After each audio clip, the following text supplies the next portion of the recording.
What does a day to day look like for like, just say I'm fully into gangs, man? Like, is there school involved? Like, what does a day to day look like for a gang member? For a full-time gang member?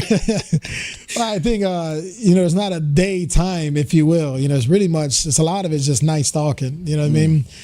Daytime, you're pretty much getting your Z's just to prepare for the night. The shift, if you will, that you're gonna punch in for the rest of the night. That doesn't end till like in the morning. Some people still go to schools, things like that. I made it to freshman high school.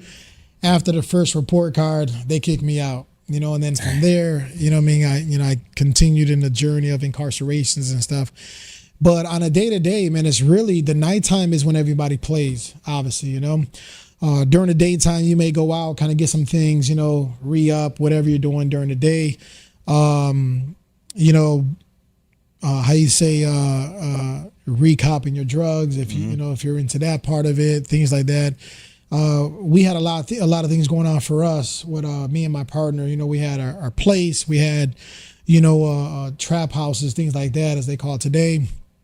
Back then, And so there was a little structure with it. But during the day, we were just preparing for the night. We sleep in as much as we can. You get up in the morning, you probably light up, a blunt or two, do your thing, wash up, and then you were just thinking about business, gang banging business. You know what I mean? And that was the everyday, high school, never went back to school, things like that. And so that wasn't even a part for me. It was just street life all day long, And that was the day to day. It was nighttime. That was the time that we were out there, nighttime, all the way 3, 4, 5 in the morning, 6 in the morning. We're out. Eventually, we go get some sleep, get some hours underneath our belt, get up and do the same thing the next day. Wow. So it was a full-time job in that sense, Wow. Yeah. Eventually, like, what role did you play in the gang? Were you?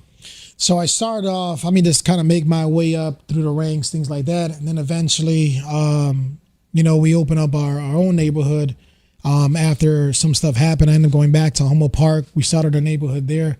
We were renegades at a time. And so it got to a point, in and out of jail, things like that, that my mentality started to get really destructive, man, where it was like, man, because you're not, you forgot about me being locked up.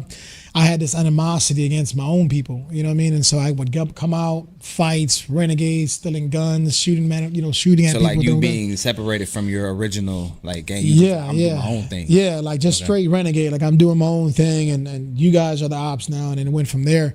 And then it came to a time, because there was still structure back then to a degree, where it came to a time where they started to kind of tying up things, and then I ended up being on a list where it was like kill on sight kind of list. And so after that, I wasn't a fool at that time. You know what I mean? Life would have ended really fast for myself. And so I ended up getting back into it, taking my violation, going from there, and then opening up another neighborhood on my own in the Humboldt Park area again. Stuff happened over there that ended up bringing me back to the Northwest side. So then we reopened a neighborhood that we had closed previously when I started gaming as a kid. And we were hanging by Avers over there, and so it was like Pulaski and Dickens. Park over there? No, it was Mozart Park. And so we were by over there. So we opened up that up again, and it ended up being Fullerton and Pulaski that we ended up opening up. And so I had it for, I was calling it for that neighborhood, and, it went from there, and then got caught up in the mix and ended up back in jail. And then it went from there, and